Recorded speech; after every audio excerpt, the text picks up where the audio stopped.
आज हमारा टॉपिक है पास्ट इंडेफिनिट टेंस। आज हम पास्ट इंडेफिनिट टेंस के बारे में इस वीडियो लेक्चर में पढ़ने वाले हैं। सबसे पहले देखिए इस टेंस के वाक्य किस तरह के होंगे। इस टेंस में वाक्यों के अंत में लिया, दिया, आया, गया, ली, दी, की आदि का प्रयोग होता है। जैसे एग्जाम्पल के तौर पे मैं कहूँ राम आया, राम गया, मैं सोया, वो उठा, उसने कहा, हमने बोला, आया, गया, उठा, बैठा, रोया, सोया, हंसा, जागा, नाचा, गाया। इस तरह के सेंटेंसेस इस टेंस में आते हैं जो बीते हुए कल में हों, ऐसे सेंटेंसेस। लेकिन एक बात ध्यान देने वाली ये है कि इस टेंस के वाक्यों के अंत में कभी भी है, हो, हूं या था, थी का प्रयोग नहीं होता।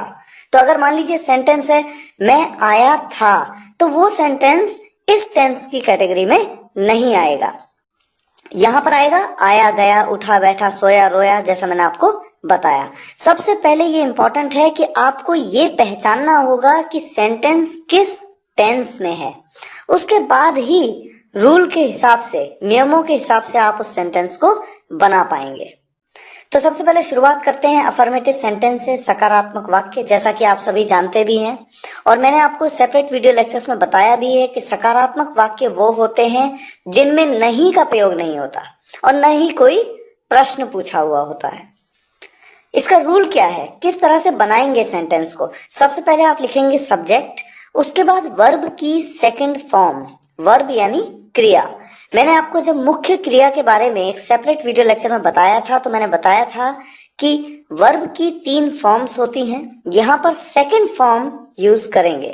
उसके बाद आप ऑब्जेक्ट के बारे में बताएंगे। एग्जाम्पल देखिए आपके सामने है, राम स्कूल गया, सब्जेक्ट है राम, क्रिया है जाना, उसकी सेकंड फॉर्म, जाने को कहते हैं गो, उसकी सेकंड फॉर्म है वेंट। यहां पर सबसे पहले आप लगाएंगे सब्जेक्ट राम, उसके बाद वर्ब की सेकंड फॉर्म, गो की सेकंड फॉर्म है वेंट। राम वेंट, कहाँ गया, स्कूल गया, स्कूल को गया, टू स्कूल। यहां पर टू एक प्रेपोजिशन है और टू के बारे में मैंने आपको डिटेल में प्रेपोजिशंस चैप्टर में बताया था, सभी प्रेपोजिशंस के बारे में एक एक करके। अगर आपने वो वीडियो लेक्चर्स नहीं देखे हैं तो प्रेपोजिशंस चैप्टर के सभी वीडियो लेक्चर्स देखिए, एक एक प्रेपोजिशंस को क्लियर करिए। उसने एक पत्र लिखा, किसने लिखा पत्र, उसने। अगर वो एक लड़का है तो ही, अगर वो कोई स्त्री है तो शी, पुरुष है तो ही, स्त्री है तो शी। यहां पर मेरा सब्जेक्ट है वो, क्योंकि उसने पत्र लिखा तो सब्जेक्ट है वो। मैं मान लेता हूं कि वो एक पुरुष है तो मैं यूज करूंगा ही। उसके बाद वर्ब की सेकंड फॉर्म। यहां पर क्रिया क्या है, क्या काम हो रहा है, लिखने का, लिखने को कहते हैं राइट और राइट की सेकंड फॉर्म क्या है, रोट। ही रोट अ लेटर, मैंने उसे एक पेंसिल दी। कौन है सब्जेक्ट, मैं, क्योंकि काम किसने किया, मैंने किया, तो सब्जेक्ट हूं मैं, आई। और उसके बाद वर्ब की सेकंड फॉर्म, क्रिया क्या है, देना, देने को क्या कहते हैं, गिव। गिव की second form gave. I gave, किसे दी, उसे दी।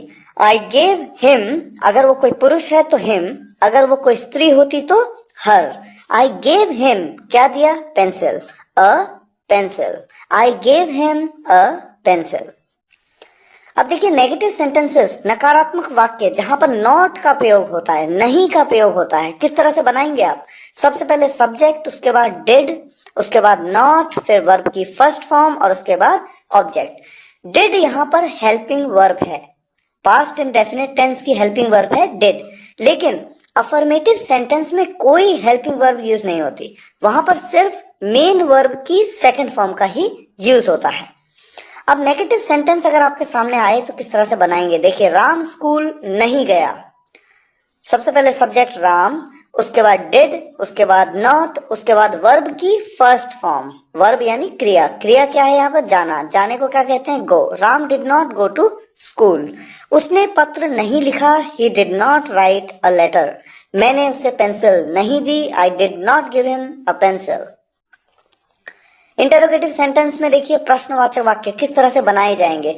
सबसे पहले WH फैमिली, उसके बाद डिड का प्रयोग, उसके बाद सब्जेक्ट और वर्ब की फर्स्ट फॉर्म और ऑब्जेक्ट। अब आप सोचेंगे WH फैमिली क्या है। अगर आपने पिछले चारों वीडियो लेक्चर्स टेंसेस के, प्रेजेंट टेंस के चारों वीडियो लेक्चर नहीं देखे हैं तो हो सकता है ये क्वेश्चन आप पूछें, लेकिन पिछले चारों वीडियो लेक्चर्स में मैंने आपको बताया था WH का मतलब है WH फैमिली का मेंबर, जो प्रश्नवाचक वाक्यों में यूज किया जाता है।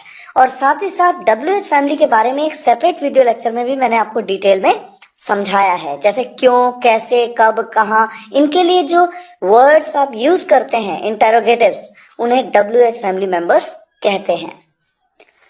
एग्जाम्पल के माध्यम से आप समझेंगे, लेकिन प्रश्नवाचक वाक्यों की शुरुआत करने से पहले मैं 2 सेंटेंस आपके सामने क्लियर करना चाहूंगा। जैसा कि मैंने हर टेंस के वीडियो लेक्चर में ये बात बताई है, यहां पर भी इसे रिपीट करता हूं। क्या तुमने कहा, देखिए एक प्रश्नवाचक वाक्य है, क्या तुमने कहा, और दूसरा वाक्य तुमने क्या कहा।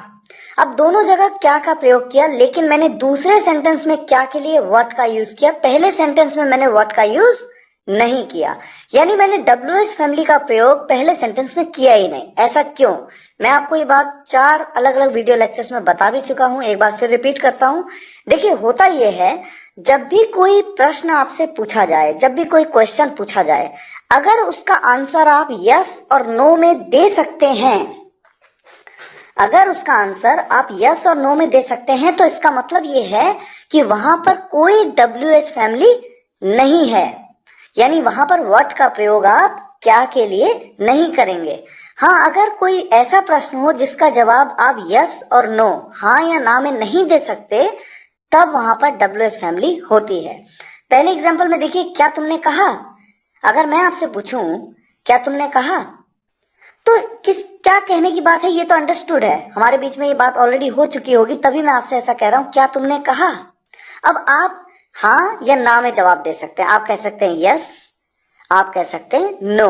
तो चूंकि यहाँ पर आप यस और नो में जवाब दे सकते हैं, इसका मतलब यहाँ पर WH फैमिली का कोई रोल नहीं है, तो WH फैमिली है नहीं। अब इंटरोगेटिव सेंटेंस में अगला क्या स्टेप होता है, डिड का प्रयोग। तो यहाँ पर आप यूज करेंगे डिड, उसके बाद आप लगाएंगे सब्जेक्ट, सब्जेक्ट है यू, तुम के लिए यू, और उसके बाद वर्ब की फर्स्ट फॉर्म, क्रिया क्या है, कहना, कहने को कहते हैं से। डिड यू से, ये होगा यहाँ पर क्वेश्चन। और अगर मैं आपसे पूछूं तुमने क्या कहा, तो आप यहाँ पर हाँ या ना में जवाब नहीं दे सकते। आप ये नहीं, मैं पूछूं कि तुमने क्या कहा, तो आप ये नहीं कह सकते कि हाँ या नहीं, यस या नो नहीं कहेंगे, आप बताएंगे कि आपने क्या कहा। तो ऐसे सेंटेंस में, ऐसे क्वेश्चंस में WH फैमिली का रोल आ जाता है।